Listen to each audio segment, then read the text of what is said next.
오늘 우리에게 주신 하나님 말씀은 사무엘서 강해 13장입니다.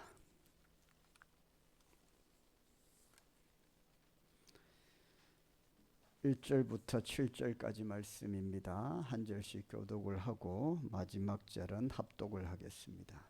사울이 왕이 될 때에 40세라 그가 이스라엘을 다스린 지 2년에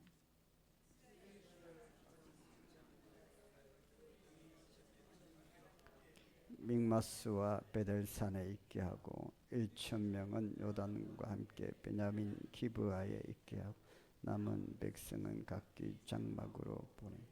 요나단이 게바에 있는 블레셋 사람의 수비대를 치매 블레셋 사람이 이를 들은지라 사울이 온 땅에 나팔을 불어 이르되 히브리 사람들은 들으라 하니 온 이스라엘이 사울이 블레셋 사람들의 수비대를 친 것과 이스라엘이 블레셋 사람들의 미움을 받게 되었다 함을 듣고 그 백성이 길갈로 모여 사울을 따르니 블레셋 사람들이 이스라엘과 싸우려고 모였는데 병거가 3만이요 마병이 6,000명이요 백성은 해변의 모래같이 많더라. 그들이 올라와 베나웬 동쪽 밋마스에 진침해 이스라엘 사람들이 위급함을 보고 절박하여 굴과 수풀과 바위 틈과 은밀한 곳과 웅덩이에 숨음 같이 읽겠습니다. 어떤 히브리 사람들은 요단을 건너 각과 길앗 땅으로 가되 사울은 아직 길갈에 있고 그를 따른 모든 백성은 떨더라. 아멘. 한 주 동안 잘 지내셨습니까? 우리 서로 축복하겠습니다. 사랑합니다. 감사합니다. 축복합니다.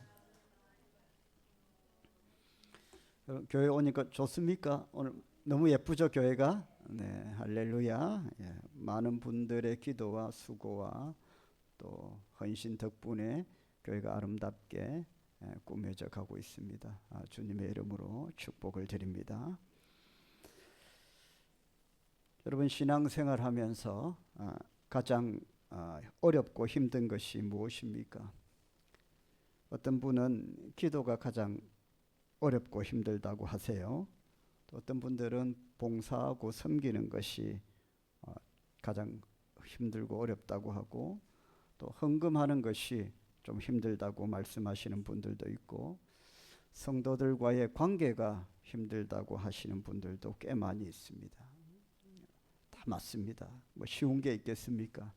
우리가 지금 신앙생활 하면서 살아가는 이 길이 예수님께서는 넓은 길이 아니라 좁은 길이라고 말씀하셨기 때문에 신앙생활 자체가 그렇게 쉽지는 않습니다. 그런데 설문조사를 해봤더니요, 신앙생활하면서 성도들이 가장 힘들고 어려워하는 것은 다른 데 있다고 해요. 제일 많이 나오는 설문이 기다리는 것이랍니다. 뭐라고요? 기다리는. 왜요? 우리가 다 응답이라는 목표를 가지고 신앙생활을 하기 때문에 그렇습니다. 그런데 우리가 응답을 목표로 하고 신앙생활을 하는데 그것도 당장 응답해 달라고 합니까? 아니면 100년 뒤에 응답해 달라고 합니까? 당장 응답해 달라고 하니까 이게 기다려야 되니까 하나님은 하나님의 때가 있는데 이게 기다림이라는 것이 성도들의 신앙생활할 때 가장 힘들고 어려운 부분이라고 답을 하셨어요. 그런데 우리가 신앙생활을 하다 보면 하나님은 자주 우리를 기다리게 하십니다. 왜 그렇게 하실까요? 하나님은 기다림을 통해서 믿음의 진실함을 보시기를 원하시기 때문입니다. 우리의 기다림을 통해서 하나님은 우리의 믿음을 보신다는 겁니다. 그 믿음이 진실한지 진실하지 않는지. 여러분, 약속 시간을 정해놓고요. 여러분, 젊은 시절 뭐 그런 일이 있었는지 모르겠어요. 1시에 약속을 했는데 2시에 가는 거예요. 기다리나 안 기다리나.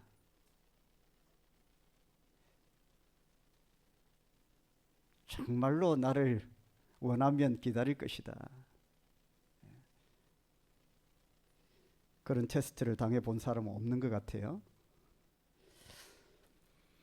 오늘 본문에는 기다림에 실패한 사람이 있습니다. 누구죠? 사울입니다.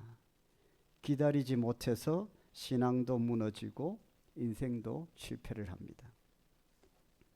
오늘 그 기다림에 대해서 함께 말씀을 보겠습니다. 믿음의 가장 큰 시험은 기다림이라고 할 수 있습니다. 믿음의 가장 큰 시험은 기다림이다. 모르겠어요. 여러분들 가운데에는 목사님, 하나님, 저는 잘 기다려요, 기다리는 걸 잘해요 하시는 분들도 있습니다. 대체적으로 우리가 기다림에 힘들어한다라는 거예요. 첫 번째는 기다림의 끝자락에 드러난 사울의 두려움이 있습니다. 사울은 기다림에 실패했습니다. 오늘 말씀을 한번 봅시다. 사울은 왕이 된 후에, 오늘 우리가 성경을 읽었었죠. 1절입니다. 사울이 왕이 된 2년 만에요, 전쟁이 일어납니다. 그러니까 사울이 왕이 된 뒤에 처음으로 전쟁이 일어납니다. 그 전쟁을 준비해야 됩니다. 왕이 되고 나서 첫 전쟁이니까 엄청난 부담이 됩니다. 일단 이기고 봐야 되지 않겠습니까? 무슨 수를 써서라도 왕이 되고 나서 첫 전쟁이니까, 왕이라면 전쟁은 무조건 이겨야 되는 거니까 그 결과로 나타나잖아요. 아무리 잘해도 전쟁에 져버리면 뭐 그거는 그 사람이 위정을 잘했다고 보지를 않지 않습니까? 나라가 망해버리면 정치라는 것이 의미가 없는 것 아니겠어요? 그러니까 전쟁은 이기고 봐야 되는 거죠. 사울이요, 이런 부담이 생긴 겁니다. 그래서 사울은요, 요나단을 시켜서 먼저 블레셋의 진영을 쳤습니다. 뭐 그 정도 블레셋쯤이야 그렇게 생각을 했는데 반격이 만만치가 않습니다. 오늘 성경의 5절에 보니까 블레셋 사람들이 반격을 하는데 어떻게 되었어요? 병거가 3만이요, 마병이 6,000명이요, 백성은 작아요, 많아요? 해변에 모래같이 많대요. 사울이 예상치 못한 지금 반격에 직면한 겁니다. 그냥 선제 공격해서 몇 번 두들겨 패면 놀래가지고 도망갈 줄 알았는데, 그래서 이 자신의 왕의 업적을 자랑도 하고 내가 전쟁의 신이다 이렇게 좀 자랑하려고 했는데 건드렸더니 엄청난 군대들이 몰려오는 거예요. 그것도 백성들이 엄청나게 많은 겁니다. 생각했던 것보다 훨씬 큰 반격이 온 거예요. 그 사울이 두려워지기 시작합니다. 이 반격을 대비해서 그전에는 요나단이 그냥 선제 공격한 거고 이제 큰 전쟁이 이제 일어나게 된 거예요. 저들이 이제 반격을 해오니까 이제 우리도 진영을 만들고 군대를 준비해서 큰 전쟁을 준비해야 되는 겁니다. 그전에는 요나단 보내서 그냥 특공대 보내서 한번 탁 치면 놀래갖고 도망갈 줄 알았는데 그게 아니라 엄청난 군사들이 반격을 해오니까 이제 제대로 된 전쟁을 준비해야 되는데, 여러분 그런데 구약시대, 성경시대에는 전쟁을 한다고 해서, 하고 싶다고 해서 바로 할 수 있는 게 아니었습니다. 큰 전쟁을 앞두고는 반드시 뭘 드려야 돼요? 제단을 쌓고 예배를 드려야 됩니다. 아니, 목사님 그렇게 당장 급한데 그렇게 할 필요 있나요? 답답한 것 같지만 성경시대에는 다 그렇게 했습니다. 왜 그렇게 했죠? 전쟁은 누구에게 속했다? 하나님께 속했다고 믿기 때문에 그렇습니다. 이 전쟁은 하나님의 손에 달려 있다고 믿음의 사람들은 믿었기 때문에 큰 전쟁을 앞두고 다 예배부터 드렸어요. 그리고 이 전쟁을 하나님의 손에 맡겼습니다. 여러분 출애굽기 17장에 보면 블레셋과의 전쟁에서, 아말렉과의 전쟁에서 어떤 일이 일어났습니까? 모세가 산에 올라가서 손을 들면 전쟁에서 이기고 손을 내리면 졌다고 했죠. 그래서 전쟁이 누구에게 속했다? 하나님께 속했다라고 증거했잖아요. 믿음의 사람들은 그것을 온전히 신뢰했기 때문에 이런 큰 전쟁을 앞두고는 반드시 예배를 드려야 되고 예배를 통해서 출정식을 한 겁니다. 이 전쟁은 하나님의 것이니까 우리가 예배를 드림으로 하나님께서 이 전쟁을 책임져 주시고 인도해 달라고 하나님께 맡기는 거예요. 그래서 사울이 마음에 두렵고 고통스러운 부분이 있지만 지금 예배를 드려야 됩니다. 그런데 예배는 누가 집례해야 돼요? 성경 시대에는 제사장이 해야 되죠. 제사장이 그 시대 누구였죠? 사무엘이었습니다. 사무엘이 잠시 그 자리를 빌리고 출타를 한 상태예요. 그래서 전쟁이 났다는 소식을 듣고 사무엘이 오기로 한 겁니다. 왜? 예배를 집례하고 전쟁을 치러야 되니까. 그런데 기다리고 기다리는데 사무엘이 그 약속한 시간에 오지 않는 겁니다. 얼마든지 변수가 일어날 수 있죠. 이때 사울이 초조해지기 시작합니다. 적들은 큰 반격을 해오고 있고 지금 당장 전열을 정비해서 전쟁을 준비해야 되는데 그것도 생각보다 훨씬 큰 대규모 반격이 지금 오고 있는데 지금 사울은 사무엘만 기다리고 있으니까. 그런데 사무엘이 빨리 오지 않습니다. 사울은 점점 마음이 조급해지기 시작합니다. 기다리는 시간이 길어질수록 사울은 점점 두려움에 사로잡힙니다. 여러분, 여기서 중요한 질문이 있습니다. 하나님을 믿는다고 하면서도 제가 여러분 스스로에게 한번 질문해 보십시오. 하나님을 우리가 믿는다고 하면서도 왜 우리는 위기의 순간마다 불안해하는가? 예수 믿는 사람들은 모든 것을 하나님께 맡긴다고 그렇게 늘 기도하고 고백하지 않습니까? 그런데 정작 어렵고 힘든 순간이 오면 불안해하고 조급해하고 두려워합니다. 왜 그럴까요?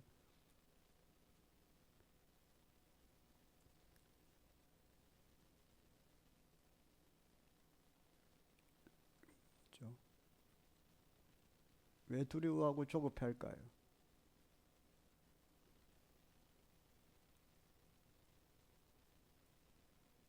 잘 안 되는 것 같습니다.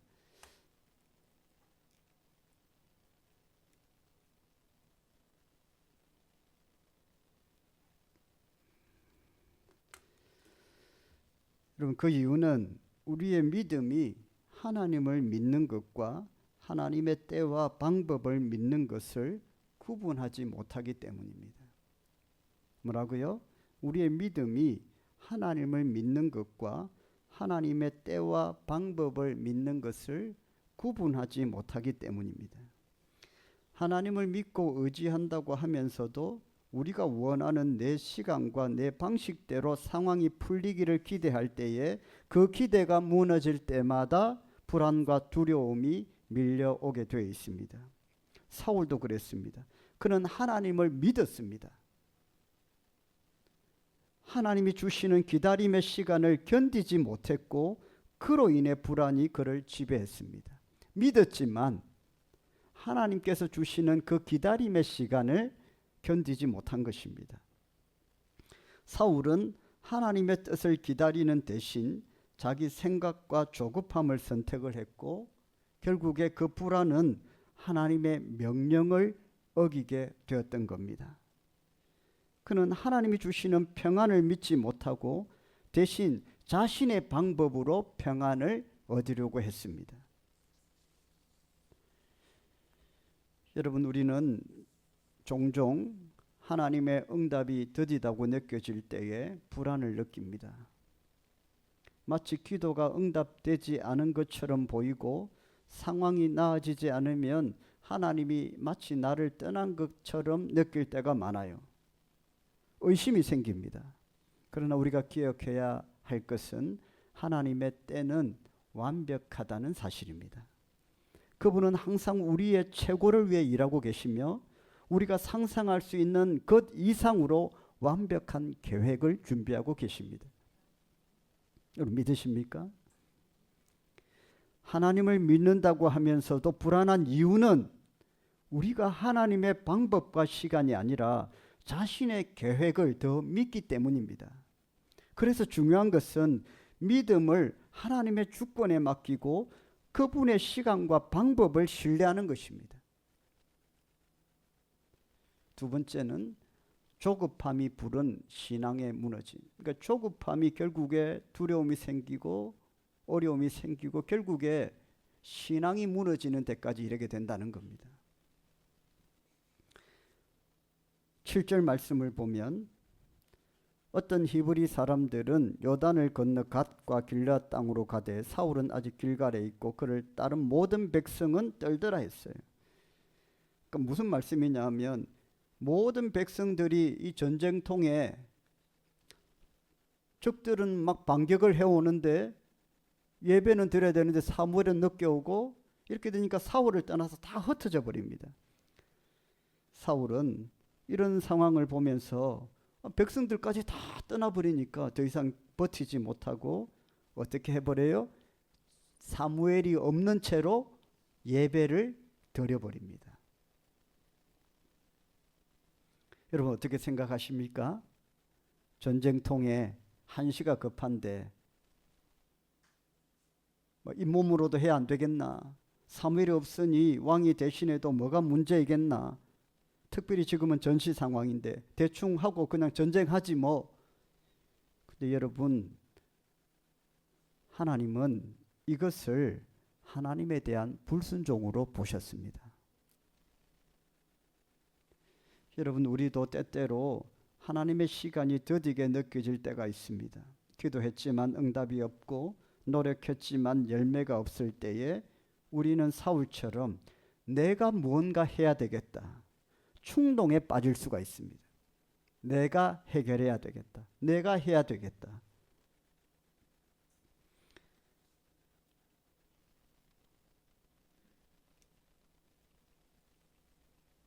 그럼 여러분 신앙은요? 신앙은 결과가 아니라 무엇에 대한 싸움입니까? 순종에 대한 싸움입니다. 그 밑에 우리 같이 한번 읽어보십시다. 시작. 하나님은 우리가 기다리는 동안 무엇을 하느냐보다 어떻게 기다리느냐를 더 중요하게 보신다는 겁니다. 하나님은 우리가 기다리는 동안 무엇을 하느냐보다 어떻게 기다리느냐를 더 중요하게 보십니다.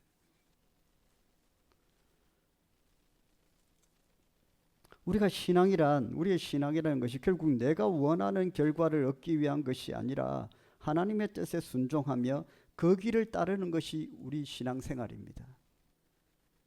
사울의 실패는 사울이 그걸 놓쳤기 때문입니다. 사울은요, 결과만 좋으면 된다고 생각했습니다. 빨리 전쟁 준비를 하고 전쟁을 이기는 것이 최선이라고 생각을 했습니다. 이기면 하나님도 좋아하시겠지라고 생각을 했습니다. 그래서 절차 같은 것은 충분히 무시해도 된다고 생각했습니다. 아무나 번제를 드리면 어때? 빨리 끝내고 전쟁에서 이기면 되는 거 아니야? 그런데 우리가 열심을 내고 뭔가를 해도 우리가 절대로 넘어서는 안 될 영역이 있는데 그것은 바로 하나님의 영역입니다. 여러분 에덴 동산에서 아담과 하와가 뭘 따먹었죠? 선악과를 따먹었습니다. 그 선악과의 뜻은 뭐예요? 사과도 아니고 배도 아니고 수박도 아니고 무슨 열매인지는 알 수 없어요. 성경에는 무슨 열매라는 것은 말씀하지 않으셨는데 그 이름을 선악과라고 했어요. 그러면서 뭐라고 성경에 돼 있어요? 선과 악을 알게 하는 나무의 실과라고 돼 있어요. 성경이 분명히 그렇게 돼 있어요. 그러니까 이 선악과의 이름은 배도 아니고 수박도 아니고 딸기도 아니고 사과도 아니고요. 이름은 뭐냐 하면 선과 악을 알게 하는 나무의 실과. 과일 이름이 좀 특이하죠. 아마 이 세상에서 제일 긴 이름의 과일이 아닐까 싶어요. 선과 악을 알게 하는 나무의 실과. 그 나무는 선과 악을 알게 하는 나무고 그 실과 그 열매는 선악과는 그걸 먹으면 선과 악을 알게 된다는 거예요. 자, 그런데 하나님은 그걸 먹으라고 했어요? 먹지 말라고 했어요? 뭐라고 했죠? 다른 거는 다 먹어도 그거는 절대로 먹어서는 안 된다고 했어요. 그 말씀은 선과 악을 네가 알 필요가 없다는 거예요. 그걸 먹으면 선과 악을 알 수 있는데 그걸 먹으라고 한 게 아니라 그걸 먹지 말라고 했어요. 왜냐하면 선과 악을 구별하는 것은 우리의 영역이 아니에요. 누구의 영역이에요? 오로지 하나님의 영역입니다. 그런데 그걸 어떻게 했어요? 먹어버렸어요. 죄가 들어온 겁니다. 그게 불순종이에요. 여러분, 저와 여러분이 선과 악을 구별해냅니까? 구별해냅니까? 못합니다. 나한테 유리하면 그게 선이에요. 우리의 선은. 나한테 불리하면 다 악이라고 합니다. 그건 온전한 선악의 구분이 아니죠. 아무리 악한 사람도, 범죄자도 자기한테 잘하면 그 사람 좋더라, 선하다 이렇게 얘기합니다. 선과 악은 오로지 하나님의 영역이고, 하나님이 어떤 부분에 대해서 이것은 선이고 이것은 악이다라고 구별하세요. 여러분, 우리가 아무리 급하다고 해도, 우리가 아무리 결과를 중요하게 여긴다고 해도 절대로 넘어서는 안 될 영역이 바로 하나님의 영역입니다. 아멘입니까? 그걸 넘어서는 순간 하나님은 뭐라고 보세요? 불순종이라고 보시는 겁니다. 하나님께서 불순종한다 이렇게 그냥 판단을 하시면 그건 안 되는 거예요. 신앙의 본질은 순종이기 때문에. 그래서 하나님께서 저와 여러분의 신앙을 판단하실 때에 참 순종적이다 이런 판단을 드려야 되지, 참 불순종한다 이렇게 하나님이 보시면 그때부터는 일이 안 되게 돼 있어요. 사울은요, 결과만을 생각했습니다. 하나님의 영역을 넘나드는 문제는 별로 중요하지 않다고 생각을 했습니다. 교만도 있겠죠. 이스라엘의 왕이니까. 빨리 전쟁 준비를 하고 전쟁에 이기는 것이 최선이라고 생각을 했습니다. 절차 같은 것은 충분히 지금은 무시해도 되고 다음에 또 잘 지키면 되고, 아무나 번제를 드리면 어때? 여러분, 우리는 때때로 하나님의 뜻을 따르기보다는 원하는 결과를 얻기 위해서 스스로 방법을 찾으려 할 때가 많습니다. 그 방법이 하나님의 뜻과 맞다면 두말할 것 없이 너무나도 잘하는 것입니다. 그러나 내가 스스로 문제를 해결하고 찾아내는 그 방법이 하나님의 뜻과 맞지 않을 때에 그것은 불순종이 되는 것이고 하나님 기뻐하지 않습니다. 하나님, 저의 기도가 응답되기를 원합니다. 하나님, 제 상황이 해결되기를 원합니다 라고 기도하지만 그 기도 속에는 하나님의 때와 방법에 대한 신뢰보다는 결과에 대한 집착이 담겨 있을 수 있다는 겁니다. 여러분, 신앙의 승리는 순종에 있습니다. 결과가 아니라 순종이 중요하다는 사실을 깨달아야 됩니다. 오늘 사울을 보세요.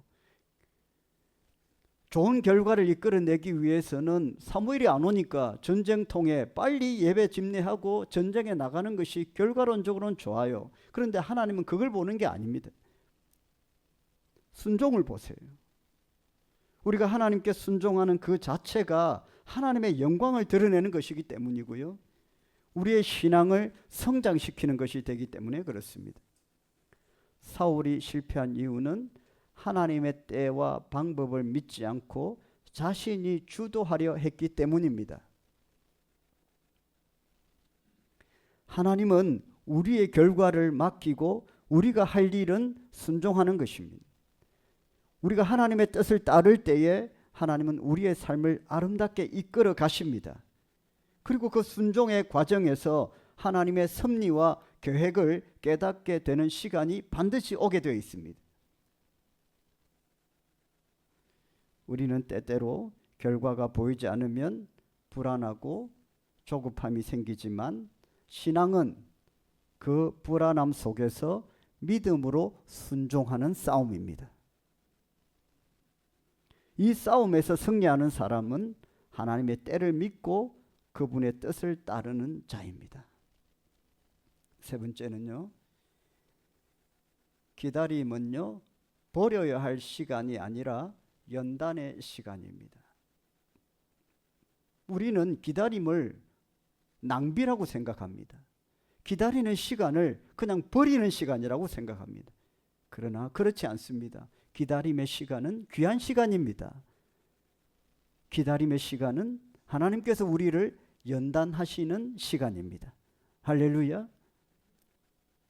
우리가 기다리는 동안 하나님은 침묵하시겠죠? 기다리고 있기 때문에. 그리고 우리는 초조해야 합니다. 사실은 하나님은 침묵하는 게 아닌데 기다리는 그 시간은 하나님이 침묵하는 것처럼 우리가 느낍니다. 그러나 성경을 보면 하나님은 침묵하고 계시는 것처럼 보이지만 그렇게 보일 뿐이지 우리가 기다리고 있는 시간이 버리는 시간이라고 생각하기 때문에 하나님은 침묵 중에도 일하고 계십니다. 사랑하는 성도 여러분, 기다릴 줄 아는 자가 복을 받습니다. 아브라함은 아들을 주시겠다고 한 나이가 몇 살이었냐면 75살이었어요. 하나님께서 아브라함에게 오셔서 아들을 주시겠다고 한 나이가 75살. 그러면 아들 이삭을 낳은 때가 76이었나요? 77이었나요? 몇 살이었어요? 100세였어요. 몇 년이 지났어요? 25년이 지났습니다. 하나님께서 아브라함에게 사라에게 와서 이삭을 주시겠다고 한 때가 75세인데 여러분 그 다음에도 아니고요. 그로부터 25년이 지난 100살의 독자 이삭을 주셨습니다. 그 25년은 아브라함에게 기다림의 시간이었습니다. 아브라함도 그 기다림을 견디지 못해서 이스마엘을 낳아서 자신의 결과를 만들어내려고 하죠. 하나님의 약속을 하나님 약속하신 거 내가 이스마엘 낳아가지고 결과를 만들어냈습니다. 하나님은 뭐라고 하셨죠? 결과를 보세요? 절차를 보세요? 절차를 보시는 거예요. 순종을 원하십니다. 뭐라고 하세요? 이스마엘 아니다. 더 기다려라. 할렐루야. 순종했고요. 100살에 이삭을 낳았습니다. 모세는 가뭄의 때에 하나님께서 방주를 만들라고 명령을 하셨습니다. 몇 년을 만들었어요? 120년 동안 방주를 만들었습니다. 비 한 방울 안 오는데 정신 나간 행동 아닙니까?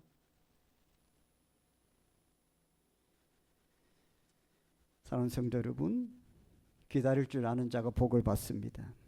요셉은 억울한 감옥 생활 속에서 수년을 감옥에서 기다렸습니다. 그리고 마침내 애굽의 국무총리가 되었습니다. 고난 속에서도 기다릴 줄 아는 사람이 복을 받습니다. 때가 있습니다, 여러분. 조급해하지 마십시오. 다윗은 기름 부음을 받은 후에도 바로 왕이 된 게 아니라 10수년간 사울에게 쫓겨다닙니다. 거지처럼 하고 다닙니다. 그리고 마침내 그 기다림 뒤에 통일 이스라엘의 왕이 되었습니다. 다윗은 기다릴 줄 아는 사람이었어요. 그가 마음만 먹는다면 사울을 죽이고 얼마든지 왕이 될 수 있었습니다. 그러나 옷깃 하나도 건들지 않았습니다. 그건 하나님의 영역이라고 보았기 때문이죠. 사랑하는 성도 여러분, 이 모든 사람들은 기다림 속에서 신앙이 성숙해 갔고 마침내 하나님의 축복을 받았습니다. 여러분, 기다림은 버리는 시간이 아닙니다. 기다림은 하나님께서 우리를 연단시키시는 시간입니다. 할렐루야. 하나님께서 저와 여러분을 연단시키는 기다림이라면, 그런 확신만 든다면 여러분 기다릴 수 있겠습니까? 없겠습니까? 기다릴 수 있겠죠. 문제는 뭡니까? 그것이 하나님이 나를 연단시키고 계신다는 확신이 안 든다는 거예요. 그것은 본질적으로 무슨 문제냐? 믿음의 문제라는 거예요. 믿음은 바라는 것들의 실상이요 보이지 않는 것들의 증거다 했잖아요. 바라는 것들, 보이지 않는 것들, 기다림이라는 것이 그런 것이다라는 거예요. 그걸 해낸다는 것은 내가 하나님을 절대적으로 신뢰한다는 것이고, 그것은 결국에 우리의 믿음의 문제와 연관이 되는 것입니다.